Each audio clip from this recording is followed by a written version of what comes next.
बिस्मिल्लाहिर्रहमानिर्रहीम। My dear students and viewers, अस्सलाम वालेकुम।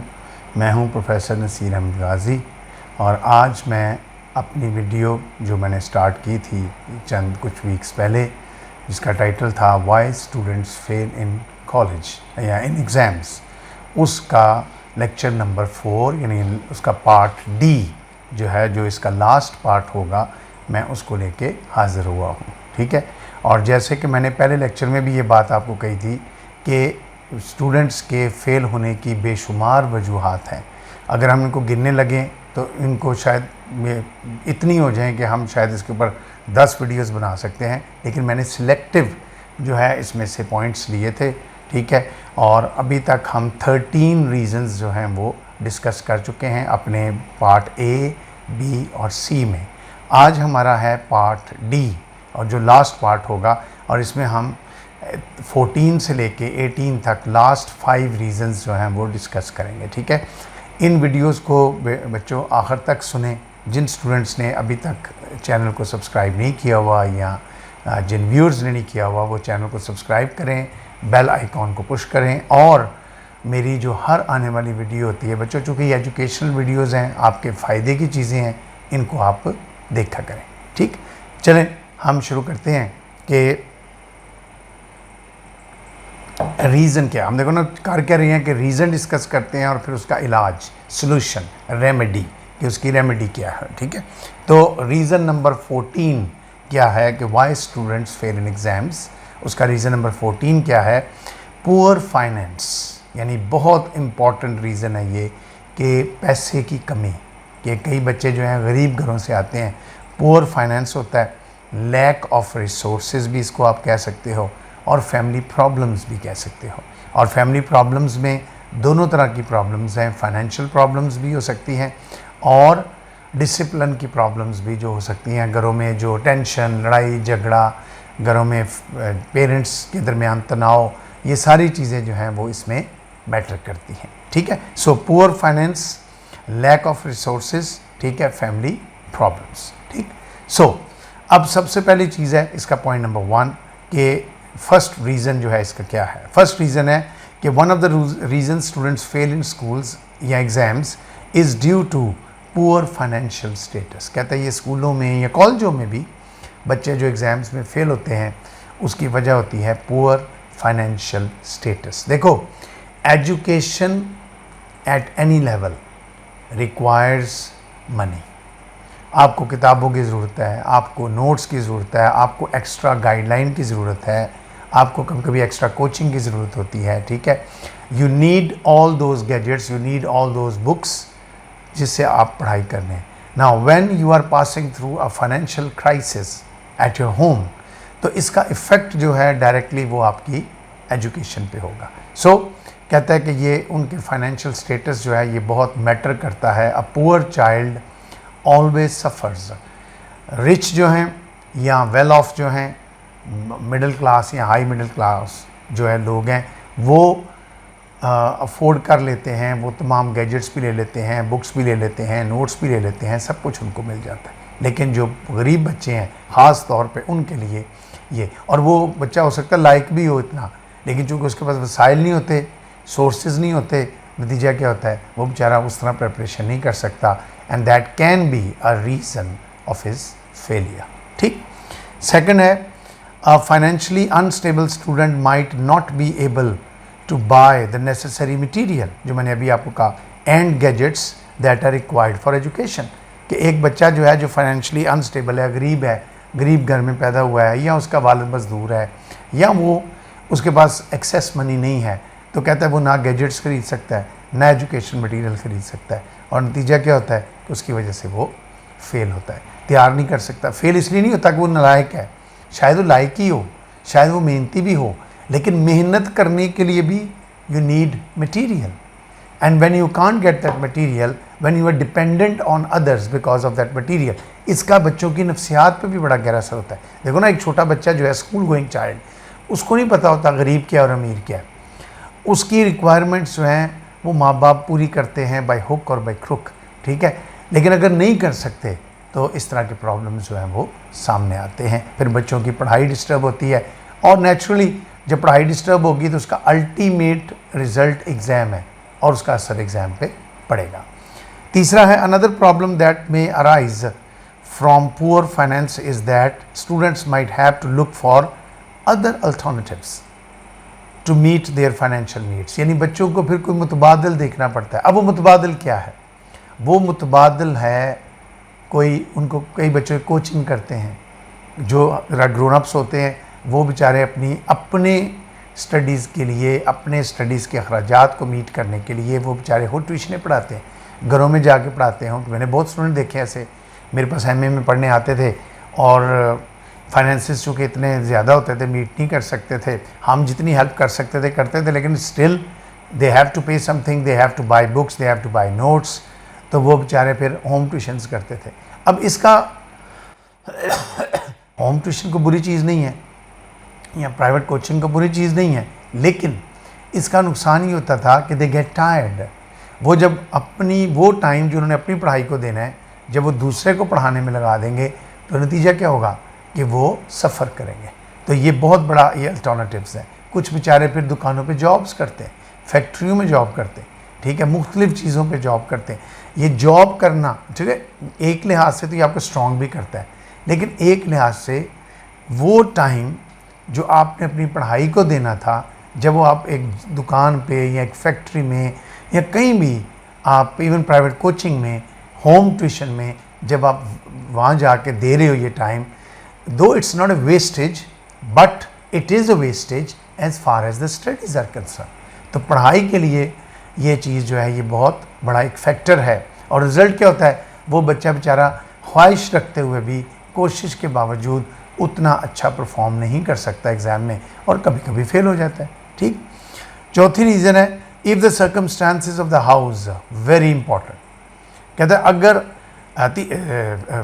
Family problem is another important reason for their. Family problem जो है ये बहुत बड़ा रीज़न है। और वो रीज़न क्या है कि if the circumstances of the house are not peaceful, घर के हालात पीसफुल नहीं है, बच्चा घर जाता है हर वक्त तनाव का माहौल है, अम्मी अब्बू से लड़ रही है, अब्बू अम्मी से लड़ रहे हैं, बहन भाई आपस में लड़ रहे हैं, एक टेंशन वाला माहौल है, गुर्बत की वजह से टेंशन है, या वैसे कोई क्राइसिस आया हुआ है, कोई आपस में मिसअंडरस्टैंडिंग्स हैं, whatever the case is, but the circumstances are not peaceful. नतीजा क्या होगा, it really affects the ability of the student. इसका वाकई स्टूडेंट की एबिलिटी पे। अब देखो एक बच्चा कमरे में बैठ के पढ़ रहा है, बाहर मियाँ बीवी लड़ रहे हैं, माँ बाप लड़ रहे हैं, चलिए क्या पढ़ना है, वो उसके जहन पे असर करेगा, वो बेचारा फ्रस्ट्रेट होगा और सेंसिटिव हो तो बहुत ज़्यादा फ्रस्ट्रेट होगा, that would affect his studies. So they also remain upset and can't concentrate on the studies. कहते हैं नेचुरली उस माहौल का असर, अगर हम ये कि नहीं बच्चे तू पढ़ हमें लड़ने दो, तो this is not possible. Child ने उसका असर लेना ही लेना है, ना चाहते हुए भी लेने लेना है उसने उसका असर। ठीक है, तो कहता है नतीजा क्या है कि वो अपनी पढ़ाई पे कॉन्सेंट्रेट नहीं कर सकता, दस फेल इन द एग्ज़ाम। और यही वजह है कि वो एग्ज़ाम में फेल हो जाता है। तो बहुत बड़ा फैक्टर है इसमें। दो चीज़ें इस पॉइंट में दो चीज़ें आई हैं, एक फाइनेंशियल प्रॉब्लम और एक फैमिली प्रॉब्लम। फाइनेंशियल प्रॉब्लम हो या फैमिली प्रॉब्लम हो, इसका हल क्या है और हल किसके पास है? इसका हल बच्चे के पास नहीं है, इसका हल पेरेंट्स के पास है, इसका हल गवर्नमेंट के पास है। ठीक है, यानी एजुकेशन डिपार्टमेंट के पास इसका हल है। हल क्या है इसका, रेमेडी क्या है इसकी, इलाज क्या है इसका? Parents and institutes should look after the financial needs of students. कि पेरेंट्स को भी और इंस्टीट्यूट्स को भी, इदारों को भी। गवर्नमेंट सेक्टर पे इदारे तो शायद ये करते हैं, प्राइवेट सेक्टर पे नहीं करते, बहुत कम करते, ना होने के बराबर। क्योंकि private sector is basically a business sector, government sector is a service sector. अब ये फ़र्क ज़हन में रखना है। गवर्नमेंट सेक्टर में स्कूल्स और colleges they are providing you service because all the burden is being borne by the government. लेकिन जो प्राइवेट सेक्टर है वो तो बिजनेस है, they have no sympathy for the students. हाँ, वो देते हैं स्कॉलरशिप्स बहुत लायक बच्चों को, लेकिन सिर्फ लायक बच्चे के लिए तो नहीं हमने निज़ाम को चलाना। सो कहते हैं institutes financial needs of the student, specially those who are shining students. कहते हैं ख़ास तौर पे वो बच्चे जो लायक भी होते हैं, काबिल भी होते हैं, उनको पढ़ने का शौक़ भी होता है, and they are performing well in the exams, उनका रिजल्ट अच्छा आ रहा है, पेरेंट्स को भी चाहिए ऑल आउट जाएं, इंस्टीट्यूट को चाहिए कि उनकी एक्स्ट्रा हेल्प करें, उनको मदद करें, उनकी फाइनेंशियल असिस्टेंट जो है वो करें। तो कहता है इनकी करनी चाहिए।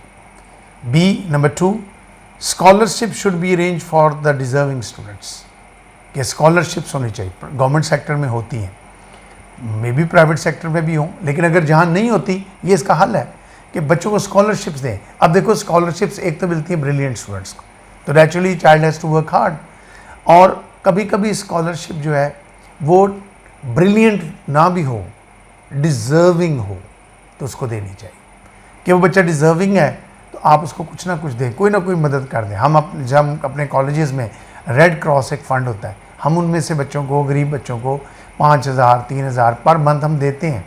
क्यों देते हैं? ताकि उन बच्चों को फाइनेंशियल हेल्प मिलती रहे, फाइनेंशियल असिस्टेंट मिलती रहे। ठीक, so scholarship should be arrange for the deserving students.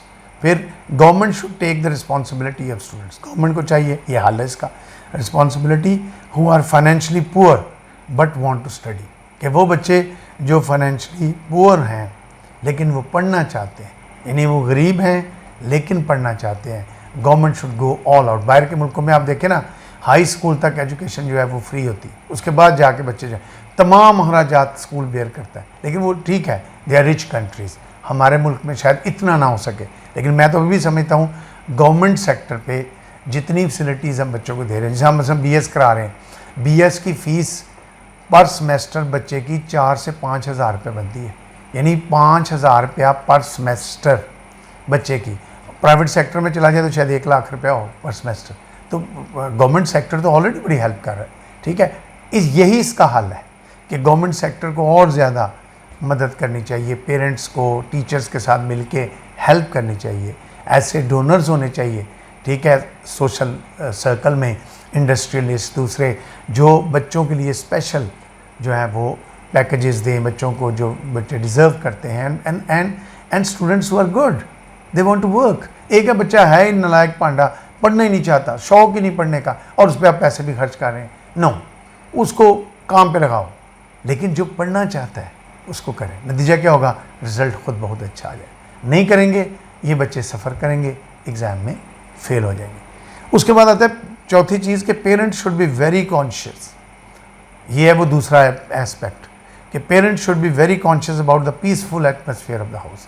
घर का माहौल को पीसफुल रखने के बारे में पेरेंट्स को बहुत बहुत कॉन्शियस होना चाहिए। This is very important, this is their foremost duty, they have to do it, चाहे दिल चाहे ना चाहे, for the sake of their children, for the sake of the studies, for the bright future of their children, they have to do it. Compromise करना पड़ेगा as it boost their education ability, क्योंकि माहौल अच्छा होगा, घर में खुशगवार माहौल होगा, अम्मी खुश, अब्बू खुश, एनकरेजिंग एटीट्यूड, नतीजा क्या होगा? बच्चे की एबिलिटीज़ जो हैं वो बूस्ट अप हो जाएंगी। ठीक, a happy child at home will definitely perform better in school और कॉलेज। कहते हैं बच्चा घर में अगर खुश है तो नेचुरली वो स्कूल में हो, कॉलेज में हो, वो जाके अच्छा परफॉर्म करेगा। सो देखो पीस ऑफ माइंड जो है वो कितना मैटर करती है एक स्टूडेंट्स की लाइफ में। ठीक है, सो ये था बच्चों रीज़न नंबर 14 कि why students fail in exams और उसकी रेमेडी जो है, and it was a very very important reason. अब हम आ जाते हैं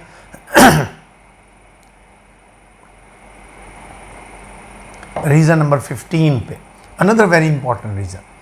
ये प्योरली स्टूडेंट के अंदर की फॉल्ट है। वो क्या है? Inability to study the trend of exam.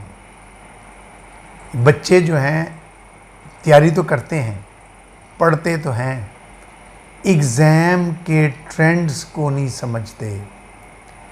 Exam के ट्रेंड को समझने का मतलब है कि पेपर कैसा आना है। तैयारी हैपहैज़र्ड नहीं होनी चाहिए, किताबें खोल के अंबार लगा के तैयारी नहीं करनी, टारगेटेड होनी चाहिए। जो बार बार ये लफ्ज़ मैं यूज़ करता हूँ, आपको पता है, टारगेटेड। जब टारगेटेड होगी तो you will hit your mark, आप अपना गोल अचीव करेंगे। ठीक है, so inability to study the trend of exam और पास्ट क्वेश्चंस पास्ट क्वेश्चंस पढ़ने चाहिए उसको, उसमें फॉल्ट है। Pattern of the board, even board के पैटर्न का कई बच्चों को पता नहीं था। अब ये सारा जो प्रॉब्लम है lies where, lies in the student. बच्चा खुद गलत है, बच्चा खुद इन चीज़ों पर तवज्जो नहीं देता। अब ये वो चीज़ है जो पेरेंट्स ने नहीं करनी, टीचर्स किसी हद तक कर सकते हैं, लेकिन इट्स द स्टूडेंट। मैं अक्सर जब मेरे पास बच्चे एमए में पढ़ने आते थे, जब मैं पढ़ाता था एमए को, तो मैं बच्चों को यही कहता, लास्ट ईयर तक मैं पढ़ाता रहा हूँ, मैं बच्चों को सबसे पहले दिन जो मत देता था वो ये था कि आप एमए करने लगे हो, हम फ़र्ज़ करें पोइट्री का पेपर स्टार्ट करने लगे हैं, ड्रामा पढ़ने लगे हैं, नावल पढ़ने लगे हैं, कुछ भी पढ़ने लगे हैं, जाके अप टू डेट पेपर्स लेके आओ। अप टू डेट पेपर्स हर वक्त, आपकी गर्ल्स को मैं कहता था अपने बैग में रखें, बॉयज़ को कहता था अपनी फाइल में रखें, हर वक्त पास रखें। और मेरी एक आदत होती थी, मैं जब एक टॉपिक ख़त्म कराता था उस टॉपिक की, और मेरी आज भी आदत है, once I complete a topic, मैं फ़ौरन क्या करता हूँ, निकालें paper. We start with the last paper, फर्ज करो ये 2021 है तो हम 2020 का पेपर निकालेंगे, निकालेंगे आखिरी पेपर में क्या क्वेश्चन आए थे, इस नावल में से क्या क्वेश्चन आए थे। फिर हम क्वेश्चन वो लिखेंगे, बच्चों को मैं लिखवाता था, फिर हम उसको डिस्कस करते थे, क्योंकि वो सवाल ना आए वैसा आ जाएगा। ये है ट्रेंड, कि आपको ट्रेंड का पता होना चाहिए, बच्चे को पता होना चाहिए कि बोर्ड में किस तरह का या यूनिवर्सिटी में किस तरह का पेपर आना है। जब आपको अपने पेपर का पता होगा कि इसका पैटर्न ये है, आपकी प्रेपरेशन उस पैटर्न के मुताबिक होगी। और आपको पता ही ना हो तो आप प्रिपेयर क्या करेंगे, आपकी प्रिपरेशन उसके मुताबिक नहीं होगी। So this is a very very sensitive issue and it's totally related with the child, to some extent the teacher as well. Teacher को गाइड करना चाहिए, लेकिन बच्चा है जिसने ये चीज़ जो है अपने अंदर पैदा करनी है कि मैंने अप टू डेट पेपर्स देखते हैं। मैं जब एक किड था, छोटा सा स्टूडेंट था, स्कूल गोइंग, मेरी तब भी ये आदत होती थी कि मैं कोशिश करता था कि पास पेपर्स को मैं देखूं। मैट्रिक में आया पास पेपर्स देखे, इंटर में आया पास पेपर्स, एमए तक पास पेपर्स देख के खुद पढ़ता रहा, और जब टीचर बन गया यही पैटर्न अपने बच्चों में इनकलकेट किया कि ये दिस इज़ द वे। क्योंकि आप अगर 5 साल के पेपर तैयार कर लेते हो तो समझ लो आपने 6ठे साल का भी तैयार कर लिया, आपको ट्रेंड का पता चल गया, what is the mind set of the examiner. ठीक, सो फर्स्ट पॉइंट है, most of the students don't perform well in exams because they are not well versed with the trends and pattern of the examination. वही बात जो मैंने अभी की कि बच्चे फेल इसलिए होते हैं कि they are not well versed, यानी वो आगाह नहीं है। किससे आगाह नहीं है, ना ट्रेंड के ना पैटर्न के। एग्जामिनर किस तरह का सवाल दे रहा है, किस तरह शॉर्ट क्वेश्चन दे रहा है, लॉन्ग क्वेश्चंस दे रहा है, कुछ लॉन्ग कुछ शॉर्ट का कम्बिनेशन दे रहा है, ये आपको पता होना चाहिए, ताकि आप जब आप तैयारी करें इसी पैटर्न को फॉलो करें, उसी के मुताबिक आप करें। ठीक, फिर बी है, students don't go through the past papers. कहते हैं स्टूडेंट्स की आदत नहीं होती, तैयारी करते रहते हैं, पास्ट पेपर्स नहीं देखते। To see the pattern set by the exam. देखो, आपका एग्जामिनर वो है जिसने 2020 में पेपर बनाया, तो 21 में भी उसने बनाना है। तो अगर 2020 का पेपर आप देखेंगे तो आपको उसके माइंड सेट का पता चल जाएगा। ये नहीं मैं कहता कि वही पेपर आपको, और फिर खास तौर पे कॉलेज लेवल पे, स्कूल में ये कम इफेक्टिव होगा, कॉलेज लेवल में ये बहुत ज़्यादा इफेक्टिव होता है, बहुत ज़्यादा, चाहे इंटर हो, चाहे बीए बीएससी हो, चाहे एमए एमएससी हो, बहुत फ़ायदेमंद हो। जिसके up to date papers market में अवेलेबल हैं, चाहे बीएस लेवल हो, अप टू डेट पेपर्स अगर अवेलेबल हैं तो it is going to be very very helpful for the student. ठीक, दे प्रिफर रोट लर्निंग। कहता तीसरा फैक्टर इसका नतीजा क्या है कि चूँकि ट्रेंड्स का पता नहीं होता, रट्टा लगाते हैं। रोट लर्निंग मीन्स रट्टा लगाना, rote learning instead of concentrating on the techniques required to pass. देखो, एग्ज़ाम को पास करना एक टेक्निक है। मैं अक्सर जो बोलता हूँ ना, नॉट व्हाट बट हाउ, कि examiner is not concern at least at the master's level कि what you are writing, he is concerned with how you are attempting the question according to the question। आपका answer जो है वो according to the question है या नहीं। अगर आपने अपने क्वेश्चन को सही तरह अटैम्प्ट नहीं किया, आपका आंसर क्वेश्चन के मुताबिक नहीं है, तो आपने कितना अच्छा मटीरियल क्यों नहीं यूज़ किया। what is the material, so he is not concerned with what, he is concerned with how is the pattern, what is the material, and both are part and parcel। how के बगैर what नहीं होना, what के बगैर how नहीं होना। मतलब मेरे पास मटेरियल ही कोई नहीं तो मुझे इस how का क्या फ़ायदा। ठीक है, और मेरे पास मटेरियल है लेकिन टेक्निक नहीं आती, तो उस मटेरियल का क्या फ़ायदा। So this is very very necessary. Then students do prepare well but can't answer the questions according to the question. ये बात जो मैंने अभी कही कि प्रिपेयर भी कर लेते हैं, चूँकि उन्होंने पास्ट पेपर्स नहीं पढ़े, उन्होंने अपनी पैटर्न का प्रिपरेशन का जो टेक्निक है, मेथड है, वो सिर्फ किताब तक रखा है कि मैं किताब का सारा मटेरियल याद कर लूँ। बहुत अच्छी बात है, लेकिन नुकसानदेह। किताब को भी पढ़ो, अपने टारगेटेड एग्ज़ाम के क्वेश्चंस को भी पढ़ो। Without questions and without the preparation of questions you are zero. So ये एक बहुत बड़ा फैक्टर है जो बच्चे सुन रहे हैं, जो नहीं कर रहे, आज से ही आदत अपना लो। कभी वक्त ज़ाया नहीं होता। कहते हैं सुबह का भूला रात को घर लौट आए तो उसे भूला नहीं कहते। आप भूले नहीं हैं अगर आप फ़ौरन इस पे अमल कर लें। आप फ़ौरन, भाई नहीं किया आज तक, कोई बात नहीं, आप बीएस में आ गए हो, इंटर से बीएस में आ गए हो, या बीए बीएससी कर रहे हो, या एडीपी कर रहे हो, या एमए में आ गए हो, मास्टर्स कर रहे हो, एमएससी कर रहे हो, अगर पहले नहीं किया कोई बात नहीं, अब करो। Every day is a new day, हेमिंग मैंने कहा था, every day is a new day. तो आप हर दिन को एक नया दिन समझे, जो पीछे हो गया। This make a new beginning, new start, एक अच्छा और नया स्टार्ट जो है वो करें। So that is a very important factors. The student should prepare well but can't answer, do prepare well but can't answer the questions according to the question because they have never tried to prepare that way। वजह, गलती क्या है, उन्होंने कभी वैसे तैयारी की कोशिश ही नहीं की, उन्होंने वैसे काम ही नहीं किया। अगर वो वैसे काम करते, वैसे कोशिश करते, तो ऑटोमेटिकली वो काम हो जाता उनका। So that is a very important factor. हल क्या है इसका? अब हल भी ज़्यादा स्टूडेंट के पास है या कुछ हद तक टीचर्स के पास, पेरेंट्स के पास कुछ नहीं इसका हल। Students should observe the trend of how papers are set by a particular examiner.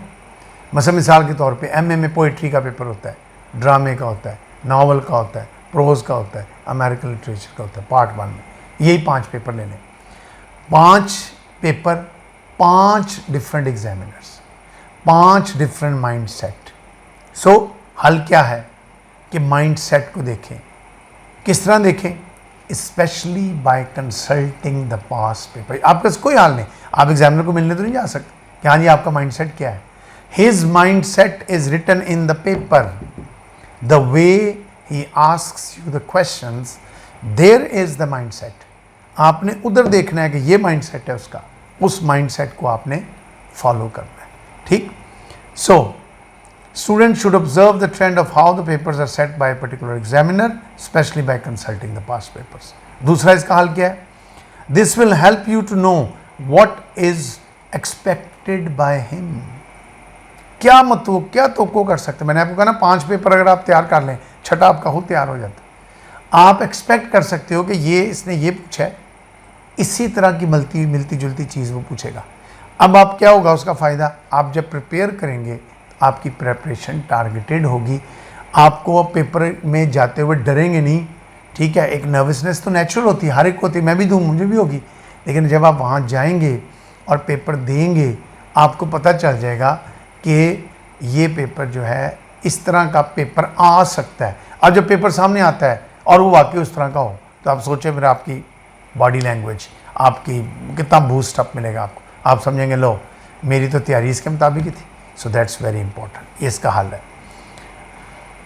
Teacher should set the weekly और मंथली टेस्ट। टीचर के पास हल क्या है? टीचर के पास बेहतरीन हल ये है जो मैं करता था, जो मेरी आदत थी, सारी ज़िंदगी रही, 30 ईयर्स, चाहे इंटर को पढ़ा रहा हूँ फर्स्ट ईयर को, चाहे एमए को पढ़ा रहा हूँ, मेरा एक ही तरीका है, वीकली टेस्ट। और weekly test according to the pattern of the manner भी वो अपना इन विच he is expected to ask the questions in the exam, या in which they are expected to get the questions in the exam। कि ये expectations है कि इस तरह का सवाल आएगा। मतलब मैं पेपर जो अप टू डेट मैं चूँकि आपको बताया कि मैं तो खुद उनको तैयार करवाता था। एक टॉपिक ख़त्म हुआ, क्वेश्चंस तैयार करवाओ, 5 सालों के पेपर तैयार करवाओ, 5 से भी पीछे चला जाता था कभी कभी, लेकिन 5 कम अज़ कम, 5 साल के हो गए। अब मैं जब वीकली टेस्ट ले रहा हूँ, मैं कोशिश करूँ वैसे सवाल डालूँ जैसे पेपर में आने। तो जब टीचर का ये रोल है, इस रोल में टीचर अगर अपना टास्क परफॉर्म कर रहा है तो ही इज़ वेरी सक्सेसफुल, और इसका इफेक्ट डायरेक्टली स्टूडेंट की सक्सेस पे होगा। तो naturally a student success is teachers success. मैं टीचर अच्छा हूँ क्योंकि मेरे बच्चे कामयाब होते हैं।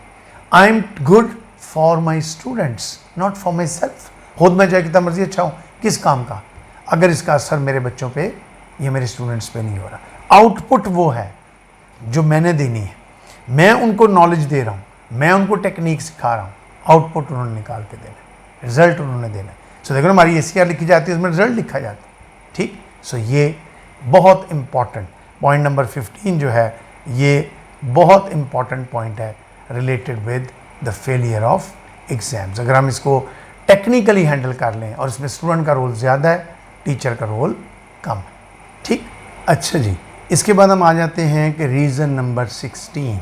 ठीक, रीज़न नंबर 16 है बैड स्लीपिंग हैबिट्स, कि बच्चों को जो नींद की, देखो ना हेल्थ के लिए स्लीप कितनी इंपॉर्टेंट है। ठीक है ना, जान है तो जहान है। If you are enjoying a good health, it will directly have a very positive impact on your study, और अगर स्टडी पे इम्पैक्ट अच्छा होगा तो परफॉर्मेंस इन द एग्जाम पे भी अच्छा असर होगा। लेकिन बैड स्लीपिंग हैबिट्स, यानी sleeping at the time and you shouldn't sleep, sleeping less या sleeping more, both are bad.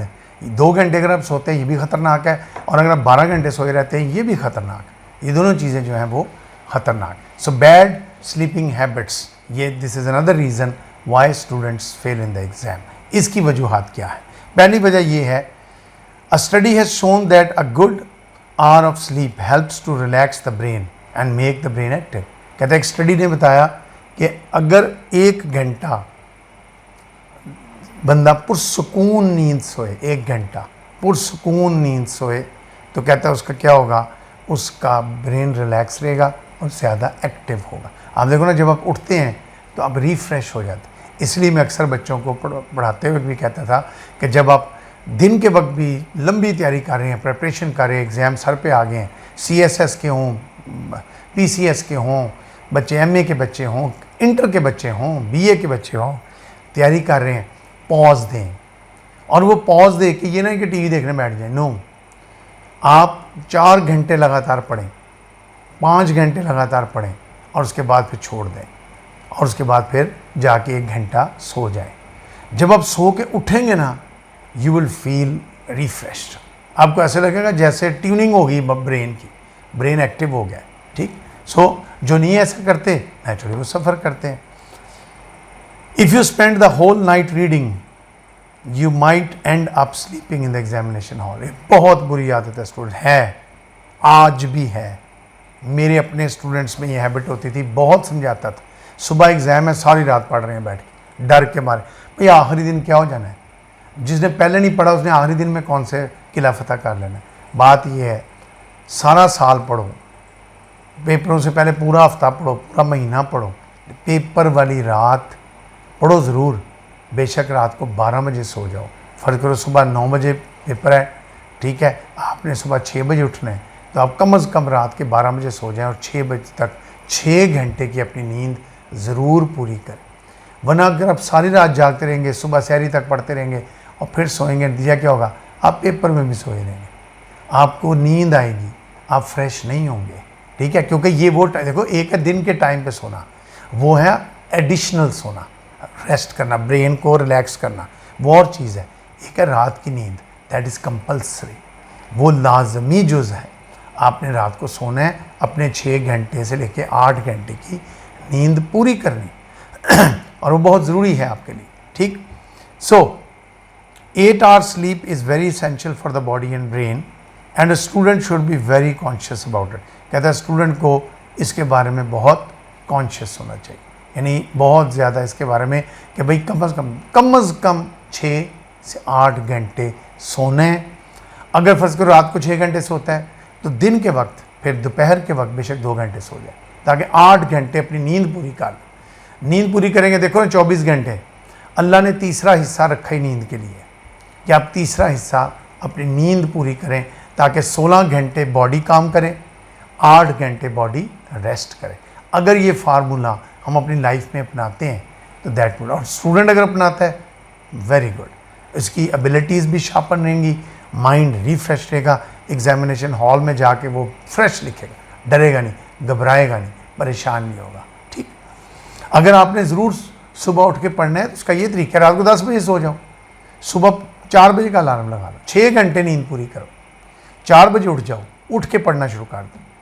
कि अगर आपने 2-3 घंटे आप कहते हैं फाइनल मैंने टचिंग करनी है, वो आप ठीक है, हर बच्चे का थोड़ा बहुत पैटर्न होता है, आपने फाइनली कोई एग्जैक्ट क्वेश्चंस देखने हैं, कोई इंपॉर्टेंट या कोई पास क्वेश्चंस देखने हैं, तो आप सुबह उठें 4 बजे, 4 से लेकर 7 बजे तक 2-3 घंटे आप कर सकते हो। उससे आपका माइंड रिफ्रेश ही रहेगा, थकेगा नहीं, क्योंकि आपने 6 घंटे नींद पूरी कर ली। फिर आप पेपर दे के आएंगे, आके 2 घंटे फिर सो जाए। तो 8 घंटे को एक फार्मूला बना लें कि we have to sleep not more than 8। अब एक बच्चा जो है वो सारा दिन ही सोया रहता है, पढ़ता ही नहीं, सारी रात सोया रहता है, ना दिन को पढ़ता है ना रात को पढ़ता है, फेल वो भी होगा। सो एक्सेस भी बुरा है और कमी भी बुरी है। सो बैड हैबिट नहीं होनी चाहिए। बैड हैबिट क्या है, या बहुत सोना या ना सोना, ये दोनों बैड हैबिट्स में। ठीक, हल इसका क्या है, any student who doesn't want to fail his examination must have a good sleeping habit. पहला हल ये है, अच्छी आदत बनाओ नींद की, और अच्छी आदत क्या है, 6 से 8 घंटे तकसीम बेहतरीन, 6 अलग 2 अलग, 8 पूरे कर लो, या 5 2 अलग 7 कर लो, तब भी चलेगा। ठीक है, लेकिन ये नहीं कि 4 घंटे पढ़ा 1 घंटा सो लिया, फिर 4 घंटे पढ़ा 1 घंटा सो, no, that is not fair. एक नींद ऐसी होनी चाहिए जो 4-5 घंटे की, 6 घंटे की मुसलसल हो, जिससे आपकी बॉडी, आपकी ब्रेन टोटली रिलैक्स हो, और वो जो 2 घंटे हैं वो बीच में पॉजेज वाले। ठीक है, वो आप दोपहर को सो जाएं। अगर आप 5-6 घंटे पढ़ लिया, अब 2 घंटे सो जाएं, फिर उठे 5-6 घंटे, 16 घंटे आपके पास, 16 घंटे, 8 घंटे सोने के बाद भी। और जब पढ़ाई होती है तब तो माँ बाप कुछ कहते भी नहीं है, पानी तक आपको टेबल पे पहुंचा देते हैं। सो आपने पढ़ना ही पढ़ना है ना। ठीक है, तो फिर you should do like that. ठीक, you must learn to sleep well and early enough. एक तो अच्छा सोएं, कोशिश करें जल्दी सोने की। हमें बहुत बुरी आदतें डाल दी हैं, गैजेट्स ने डाली, ये मोबाइल वगैरह ने डाली। मैंने कहा था ना, आगे भी कहा था, मोबाइल बहुत अच्छी चीज़ है, लेकिन अगर आप इसको मिसयूज़ करेंगे तो यही बुरी चीज़ है कि मोबाइल ने ये आदत डाल दी कि स्टूडेंट जो हैं वो इसको सारा दिन सारी रात बैठ के देखते रहते हैं, और नतीजा क्या होता है कि उसकी पढ़ाई डिस्टर्ब होती है, माइंड थक जाता है, देख देख के नज़र भी थकती है, दिमाग भी थकता है, और you can't concentrate on your studies. ठीक, सो गुड स्लीप और rest has a very important impact on you. ठीक है, it's a way of improving the memory. ये क्या है कि it's a way of improving your memory and retention capacity. आपकी memory को और रिटेंशन को, रिटेंशन होता है किसी चीज़ को याद करके अपने दिमाग में बरकरार रखना। आप जब सबक याद करते हो तो उसको ज़हन में बरकरार रखना, that is retention memory. Plus it makes the brain alert, brain को अलर्ट करता है to take in new information, ताकि नई इन्फॉर्मेशन जो है वो हासिल कर सके। पिछली को कायम रखे आपकी माइंड में, रिटेंशन रहे उसकी, और नई मेमोरी को लेने का एक कैपेसिटी बिल्ड होती रहे, एक माइंड अलर्ट रहे, एक्टिव रहे माइंड जो है। ठीक, so this was reason number 16। Reason number 17 इसी से मिलता जुलता है, that is poor diet. Reason number 17 is poor diet. देखो, जिस तरह स्लीप इज़ वेरी इंपॉर्टेंट, इसी तरह diet is very important, and a balanced diet and a good diet is very essential, बहुत ज़रूरी चीज़ है हमारे स्टूडेंट्स के लिए। स्टूडेंट्स जो हैं अगर प्रॉपर, और इसमें पेरेंट्स का बड़ा अहम रोल है, खुराक अच्छी दें, ताकतवर खुराक दें प्रॉपर। कई बच्चे इतना पढ़ते हैं खाना भी नहीं छोड़ देते, पढ़ाई की टेंशन में भूख नहीं लगती, गलत। This is where the role of the parents come in to play. They have to understand कि अच्छी खुराक, दूध पिएँ, ताकतवर खुराक खाएँ, फ्रूट खाएँ, खाना खाने को दिल नहीं चाह रहा, फ्रूट खाएँ, diet should be there. Diet is a big reason. Bad diet, indigestion, इस तरह की प्रॉब्लम्स होंगी, मेंटल स्ट्रेस, आपको क्या होगा। और आपको पता है स्ट्रेस जब ज़्यादा लेते हैं तो सीधा असर पेट पे ही होता है, और पेट पे होता है तो मैदे पे होता है, मैदे पे होता है तो खाने को दिल नहीं चाहता। सो ये सारी चीज़ें स्ट्रेस से रिलेटेड है। So you have to be very conscious about it. Eating the right food has a great impact on our habit, on our health and how the body functions during the day. कहता है अच्छी खुराक खाने का हमारी सेहत पर असर होगा, और सेहत पर असर होगा तो बॉडी फंक्शन ठीक करेगी। सो देखें प्रॉपर डाइट है, डाइट पेट्रोल है ना हमारा, जहाँ गाड़ी में पेट्रोल डालेंगे इंजन चलता रहेगा, अच्छा पेट्रोल डालेंगे, अच्छा हाई ऑक्टेन डालेंगे बहुत अच्छा चलेगा, ठीक है। ऑयल जो उसके अंदर डालते बॉडी भी वही चीज़ है, it needs energy and natural energy comes through food, ठीक है ना। मसनूई तरीके से आप इंजेक्शन लगा दें, गोलियाँ दे दें, no, natural energy comes through food.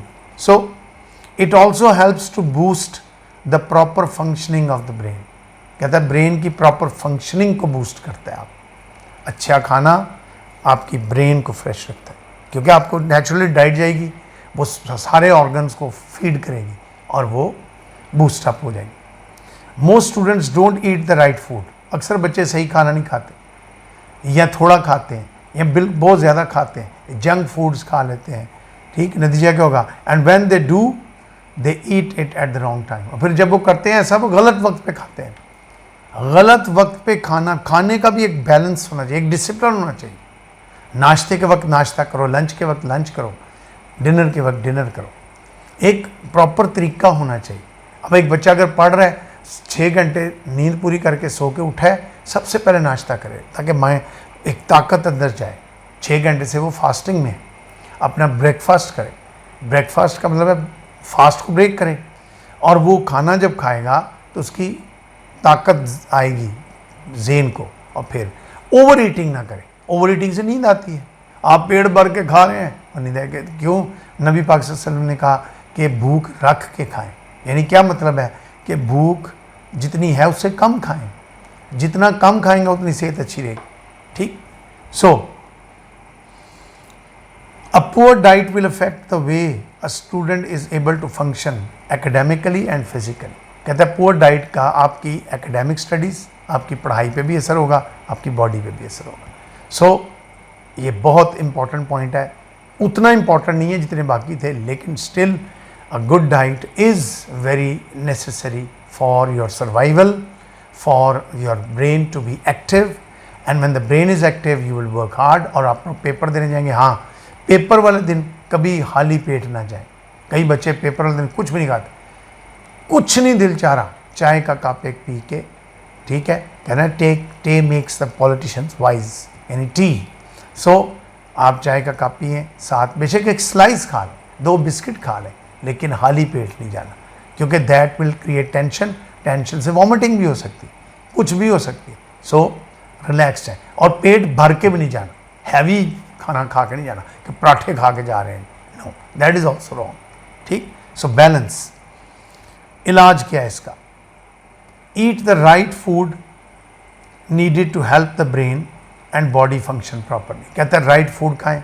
अब इस राइट फूड का फैसला पेरेंट्स करते हैं। Parents know what is the right food.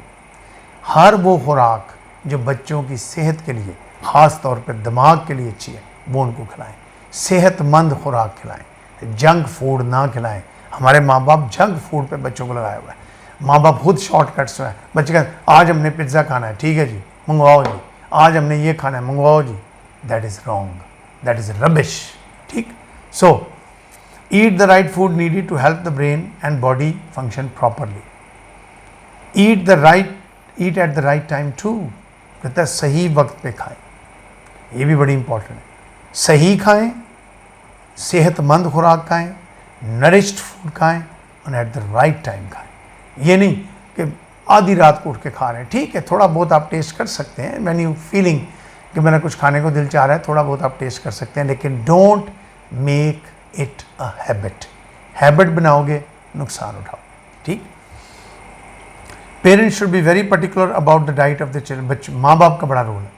Parents को बहुत पर्टिकुलर होना चाहिए, उनको श्योर होना चाहिए कि बच्चों को सही खुराक दी जा रही है, अच्छा खाना दिया जा रहा है। दूध पिलाएं, छोटा बच्चा है दूध पिलाएं, ताकत होएगी, दिमाग में ताकत आएगी, जिस्म में ताकत आएगी, ये रखे, रात को सोते वक्त उसको दूध पिलाएं, दूध का एक गिलास पी के सुबह उठ के पी ले, रात को नहीं अगर पीता सुबह पिलाएं, नाश्ते के साथ दें, ठीक है। ये एनर्जी जो है वो एनर्जी ड्रिंक्स जो है ये वो केला खिलाएं बच्चों को, केला बच्चों के लिए, बच्चों को कौन सी को प्रॉब्लम्स होती हैं, शुगर या ब्लड प्रेशर, केला उनको ज़रूर खिलाएं डेली। केला बहुत ताकत, खास तौर पे पेपर देने जा रहे हैं तो उनको एक केला खा के जाओ, 2 केले खा के जाओ, ताकि एक एक्स्ट्रा एनर्जी बच्चे के अंदर मौजूद रहे। Teacher should also make students realise the importance of good diet. Teachers को चाहिए कि बच्चों को रियलाइज़ कराएं कि अच्छी डाइट जो है वो बहुत ज़रूरी होती है। किसके लिए? उनके लिए स्टडीज़ के लिए। और ये क्लास लेक्चर्स में बताएं कि स्टूडेंट्स को बताया जाए क्लास के अंदर कि बच्चों खुराक का ध्यान रखें। खुराक जो है वो, मुझे याद है मेरी एमए की एक स्टूडेंट होती थी, उसकी वालदा ने उसको एकेडमी भेजना बंद कर दिया। तो मैं उस बच्ची का फ़ोन आया, रो रही थी कि सर मुझे अम्मी आने नहीं दे रही। मैंने कहा रीज़न? कहती बस वो सच्चा रीज़न ही बता रही थी। मैंने उसकी अम्मी से पूछा कि मेरी बात कराओ अम्मी से। अम्मी से पूछा, मैंने कहा हाँ जी बताएं क्या मसला है। उन्होंने कहा जी ये खाली पेट जाती है, क्योंकि एकेडमी शुरू होती थी 2-2:30 बजे दोपहर को, 2:30 बजे से लेकर 6 बजे तक। तो वो कहती है जी ये खाली पेट जाती है, ठीक है, और उसे जाके पता नहीं कि बतरबला खाती है, ठीक है, लेकिन यहाँ से घर से खाना नहीं खा के जाती। मैंने कहा तूने जाना ही नहीं, ठीक है। मैंने कहा बहुत अच्छा किया, मैं आपके साथ हूँ।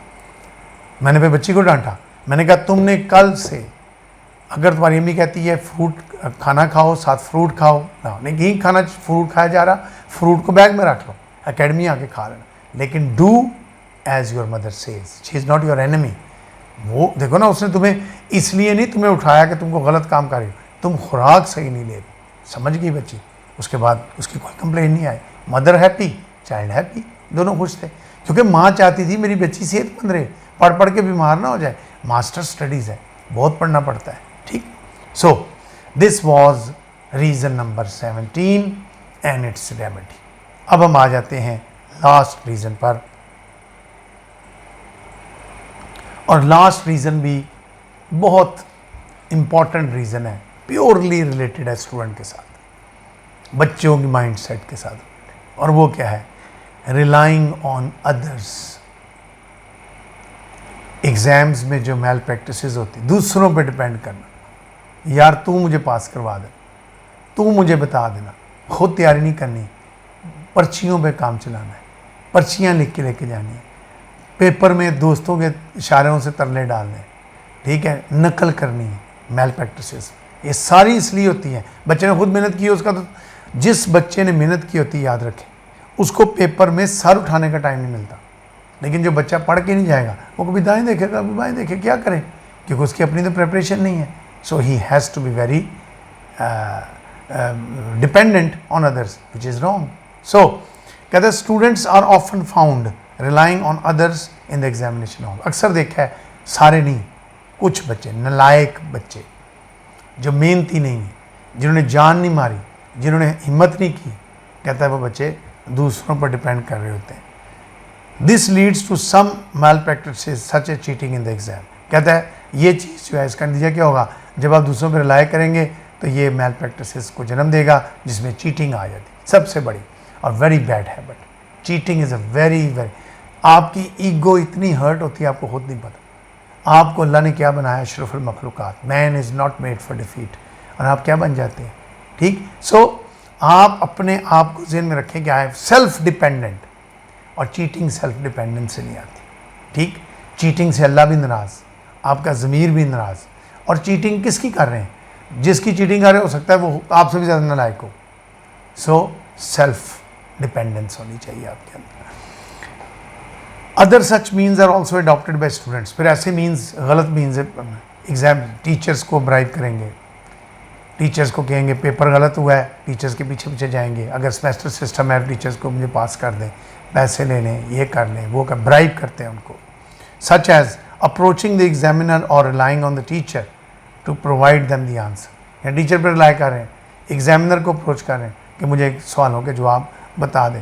Having access to the paper and such malpractices. किसी ना किसी पेपर से पहले पेपर तक पहुँच जाए, और ऐसा होता है हमारे मुल्क में भी होता है कि पेपर से पहले कभी कभी पेपर आउट हो जाता है, और वो बच्चे जो हैं वो पैसे दे के आउट करवाते हैं, एग्जामिनर्स तक अप्रोच करते हैं। BS सिस्टम हो यानी सेमेस्टर सिस्टम हो तो टीचर तक अप्रोच करते हैं, और कुछ टीचर भी ऐसे होते हैं वो उस अप्रोच को मान लेते हैं। ठीक है, सारे 5 उंगलियां एक जैसी तो नहीं होती, अच्छे स्टूडेंट हैं बुरे स्टूडेंट हैं, अच्छे टीचर हैं तो बुरे टीचर भी हैं। ठीक है, और वो इस करप्ट हो गए। माशरा जब करप्ट होता है हम कहते हैं do as the Romans do, जब माशरा करप्ट आप कहते हैं कोई बात नहीं, ये करप्शन में नहीं आता, लेकिन ये आता है। ठीक, हल क्या है इसका? The solution to avoid the numerous consequences of exam malpractices is to prepare adequately for examination. सही तैयारी करो एग्जाम की, सेल्फ डिपेंडेंट बनो, तैयारी सही करो, and not expect to be help by anyone. ये मत एक्सपेक्ट करो कि कोई मेरी मदद करे, वो मदद करेगा। मैं हिम्मत मर्दा मदद खुदा, अल्लाह पे मदद छोड़ो, अल्लाह पे भरोसा करो और अपनी ज़ात पे भरोसा करो। You are not made for defeat, इसलिए अपनी ज़ात पे भरोसा करो कि मैंने मेहनत करनी, मैंने जान मारनी, मैंने ऐसा करना है, और आप ऐसा करोगे कामयाब हो जाओगे। ठीक, the teachers should motivate the students, teachers का रोल आ गया कि स्टूडेंट्स को मोटिवेट करें किस बात पे? टू वर्क हार्ड, मेहनत करो मेहनत करो मेहनत करो, instead of using malpractices, कि गलत प्रैक्टिसेस यूज़ करने की बजाय, चीटिंग करने की बजाय, पर्चियाँ यूज़ करने की बजाय, एग्जामिनर को अप्रोच करने की बजाय, टीचर्स के तरले डालने की बजाय अपने तरले डालो, अपने आप को समझाओ कि यार मेहनत कर ले, मेहनत कर ले, मेहनत कर ले, और ख़ुद सेल्फ डिपेंडेंट हो जाओ और फिर अल्लाह पे भरोसा रखो। ठीक, strict laws should be made. अब ये बड़ा इंपॉर्टेंट है, जो बाज नहीं आते उनके लिए strict laws should be made in the schools and colleges to stop malpractices of any sort in the exams। यानी मीन्स के एग्ज़ाम्स में कुछ भी हो जाए, कॉलेजेस में स्कूल्स में कुछ भी हो जाए, किसी सूरत माफ़ी नहीं देनी। ये UMC जो बनता है अनफेयर मीन्स केस, 3 साल के लिए रेस्ट्रिकेट कर दिया जाता है, 3 साल के लिए बच्चा जो है पेपर नहीं दे सकता, बिल्कुल ठीक है। वहाँ जहाँ माफ़ी की गुंजाइश नहीं, छोटी मोटी गलती है माफ़ कर दो, एक चांस दे दो। एग्जामिनर, कई एग्जामिनर हैं बच्चे को पकड़ते हैं, थोड़ा सा डांटते हैं, पर्ची वर्ची ले लेते हैं, और पेपर 5 मिनट 10 मिनट पेपर रख के फिर दे देते हैं, चलो यार इसका कैरियर कर।